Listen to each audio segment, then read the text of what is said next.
One of the biggest struggles that I see agents facing today is to explain their value. They know they have a value, but they don't know how to say it. And saying it with clarity, it makes a huge difference. And especially if you don't, a possible new client can smell that from a distance.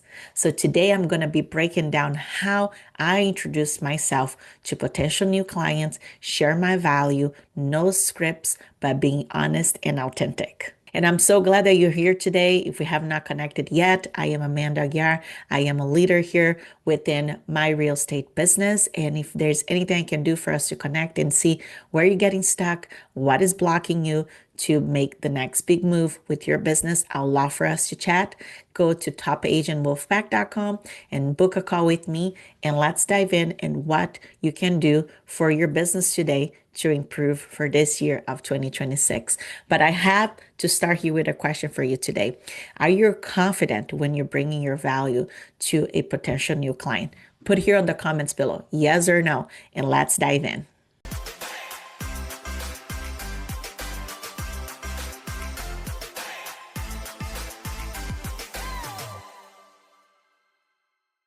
So here's a key thing that I do differently for my business. I do not start with showing all the things that most agents do, which is like, what's your marketing? I start with clarity. So my first interaction with a client, especially if I'm going to be listing their property, it's not to talk about all the other listings that I did and all the wins that I did, photos, all the things that I'm going to do, to showcase their property, because I feel like a lot of agents, it starts with that, because marketing, it is important. Don't take me wrong. But first and foremost, I want to set the tone. I want to explain to them that them hiring me, they're not only getting a realtor, but they're getting an advisor, someone that understands the market. And that's something that is going to be most important when we're dealing with different type of offers that might come into the table, and different scenarios, because I do have both clients on the both end as a buyer and a seller, and being involved in the market. I have the knowledge that they need to make the best assessment. I'm always going to be direct, provide data and information to them that it's, available, that they might not be looking at it. They might be just looking, I want to make an X amount of money, or, I have all this sentiment with the property. So I just want to clarify first and foremost, what is my role the moment that they decide to work with me? So I am an advisor. I am the realtor. I am just going to be someone that is going to be strategizing the best way possible for us to have top dollar and for their property, that they are going to be living happy and, fulfilled with working with me.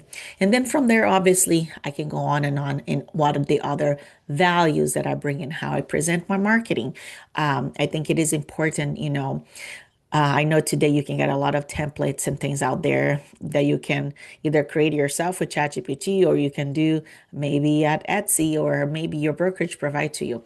But I think just adding little words and how you explain it, it can still put you one level up than another agent when they're talking about their marketing. Again, I really try to focus on bringing and solutions and answering questions before the client even asks me that.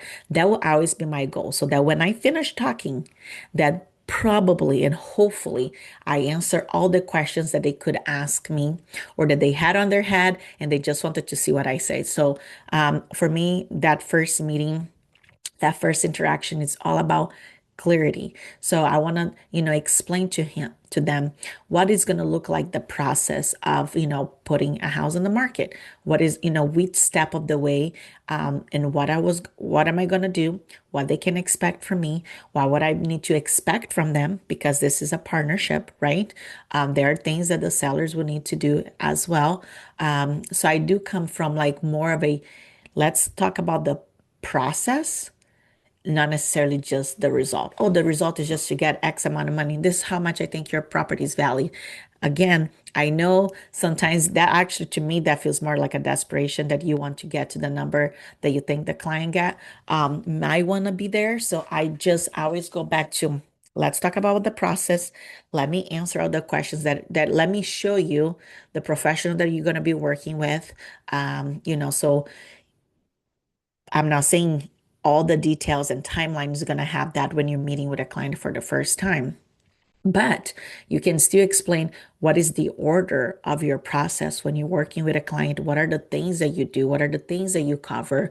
Just sharing those expectations. Again, it's going to bring clarity. And then you can even throw some things in there, like, some possible case scenarios or solutions to anything that could potentially come and how you resolve that. Again, just think about this. Like, I do believe that when you are meeting with a client, um, it's not only them interviewing you, you are interviewing them.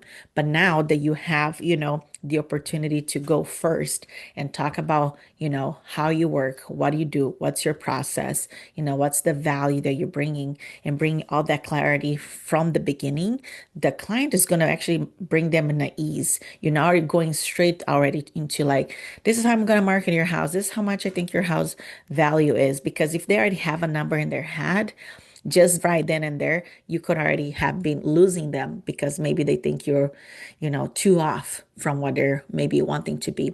But when you're putting, setting the ground, sharing your expertise, sharing clarity, answering questions before it's asked, you're building trust, right? So that's really important, especially when you're meeting someone that you don't know, that maybe, who knows, found you on social media or just, maybe you bump into like some networking event or however you met that don't have a lot of connection. But this process I do even if it's someone that knows me, because again, we are professionals, and I want them to have that experience, working with me from day one. And the other thing too, just like, leading the conversation. It's just like it makes you that you're not chasing for them to go already in the end of that conversation, signing up, a listing agreement with you. This is going to show your confidence. You can still be excited about working with them, but just put a little, maybe a tone down, just even how you're communicating.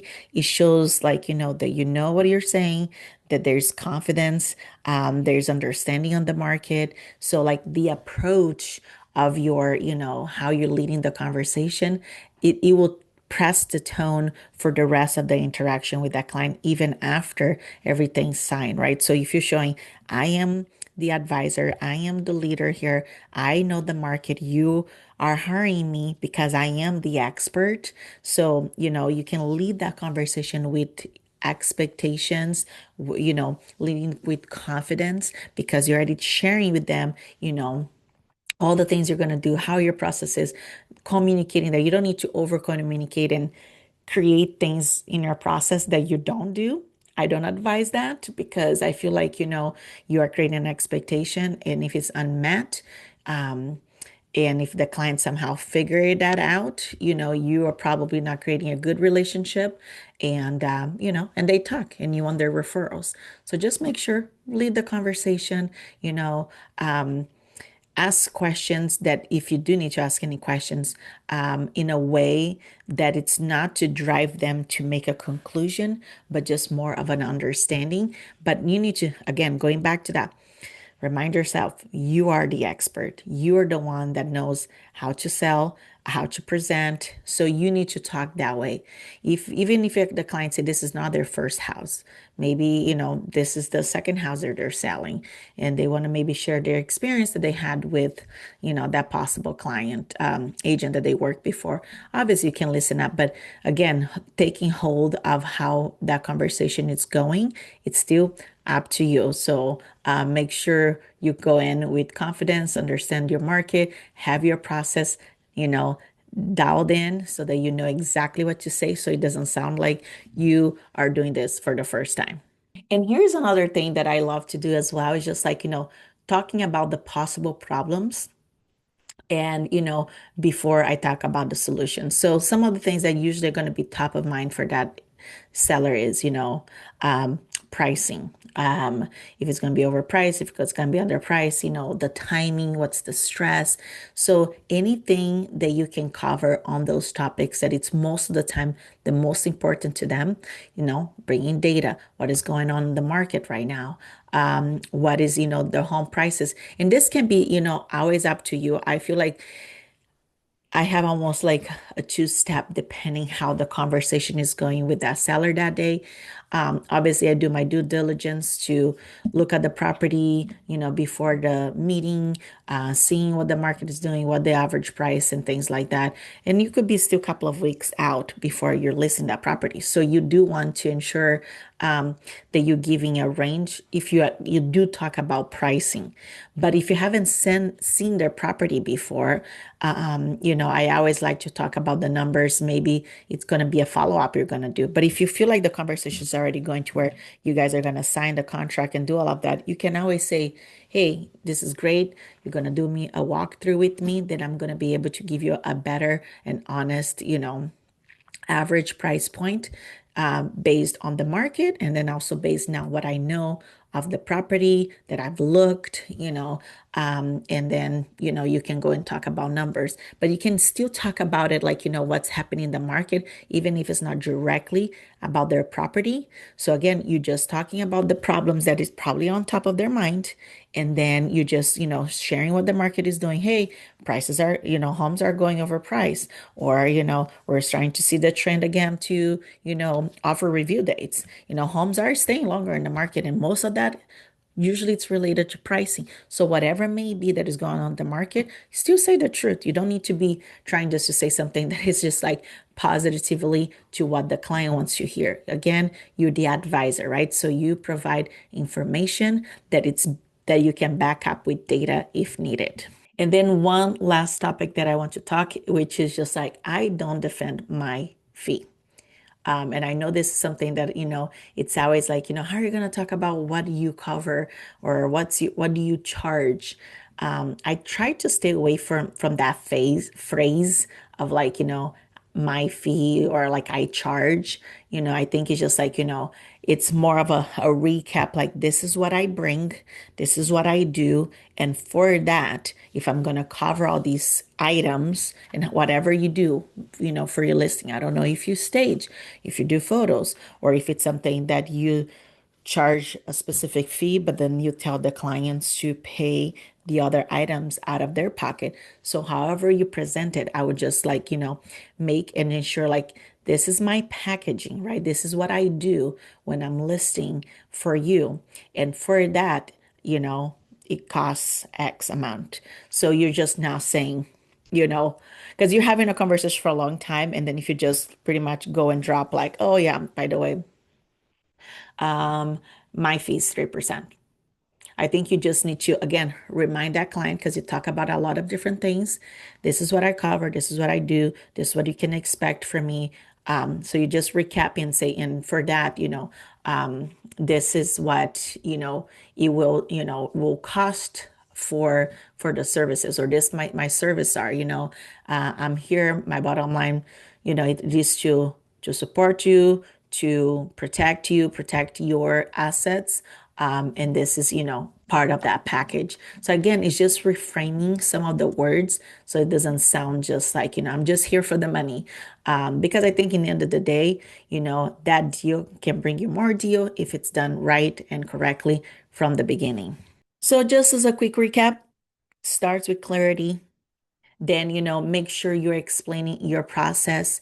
And if you have not yet, had a listing presentation as an example, still create your process, right? You're going to have the opportunity. And the more you do it, obviously, the more confident you're going to be. But not having a process, not memorizing it, if that's what you need to do in the beginning, it's going to be pretty tough, because again, you're going to be just going around, and the seller will be able to see that you're new, you don't know what you're talking about. So having a process, and even if it's like, creating a printout, like, whatever it will take to help you, get better and better as you're communicating.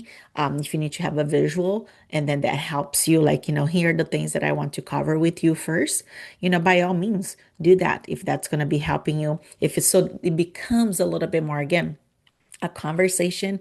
You're not there like you just, throw a scripted, sell pitch, but it's just like, this is my clarity. This is what you're going to expect from me. This is my process. Just leading with that confidence, because you're answering questions to any possible problems or things that you think can be top of mind on the seller's perspective, and then just kind of closing the deal.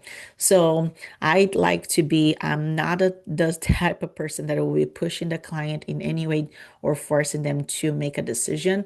That is my approach. Obviously, we all can work differently, but on that part in itself, it's more like some keywords that you can use that can help you. And it's not scripted, but you can still have a process in your head in how you explain that. It just help you stay concise, and that helps the client as well to show that, oh, wow, they have a process, they know what they're talking about. So that just help you look prepared. And that's the goal anyways. So if you have any questions, if you want to just chat about a little bit what it would look like to be part of our community and, all the trainings that we provide on a weekly basis, just really wanting to see you and your real estate business to grow and to win, I would love for us to, to connect. So go to Top Agent Wolfpack. My calendar is going to be there, and, put time and let's just, chat out and see how we can make this year of 2026 the best year yet.